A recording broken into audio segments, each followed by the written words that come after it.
c'est parti du mot en fait en anglais ou de la traduction anglaise qui parle de unsettled behavior ou infant unsettled behavior, donc des nourrissons qui ne sont pas settled, donc qui ne seraient pas en fait calmés ou des enfants qui ne seraient pas calmes. Et le problème, c'est qu'il n'y a pas de traduction française, donc on a traduit par bébé agité, parce qu'en fait, ça va un petit peu, quand j'ai rediscuté en fait de la traduction avec Julie Elwood, ça va au-delà de ce qui est traduit en français, qui serait par exemple le bébé qui est inconsolable ou qui pleure de manière inconsolable, ou le bébé qui aurait une autre symptomatologie, comme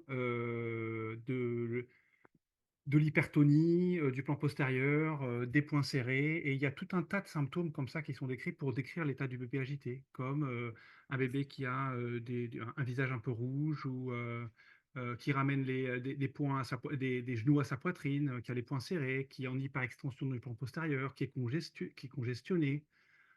qui peut être en détresse, par exemple aussi. Tout ça, ça fait partie d'un espèce de groupe qui s'appelle Unsettled,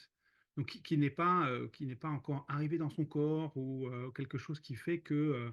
il n'est pas encore complètement bien organisé dans son corps. Encore une fois, le problème, c'est qu'il n'y a pas de traduction, même en littérature scientifique, de ce genre de choses. Et qu'en général, c'est plutôt quelque chose qui serait de l'ordre de l'inconfort ou des pleurs inconsolables. Ça fait d'ailleurs partie de la définition des pleurs excessifs qu'on verra avec Julie Elwood dans ce cours sur les états des bébés agités.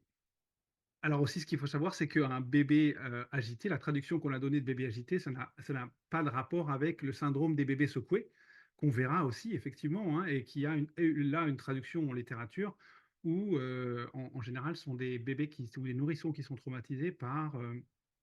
des comportements parentaux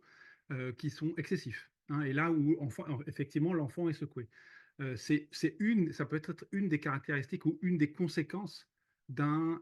nourrisson qui est agité, d'un enfant ou d'un bébé qui est agité. Ça, c'est le syndrome du bébé secoué. Donc, c'est vraiment deux choses à différencier, à discriminer.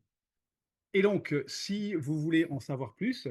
je vous conseille de nous rejoindre sur ce un jour qu'on fait avec le docteur Julie Elwood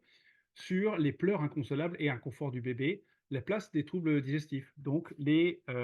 troubles digestifs chez le bébé ou le nourrisson agité.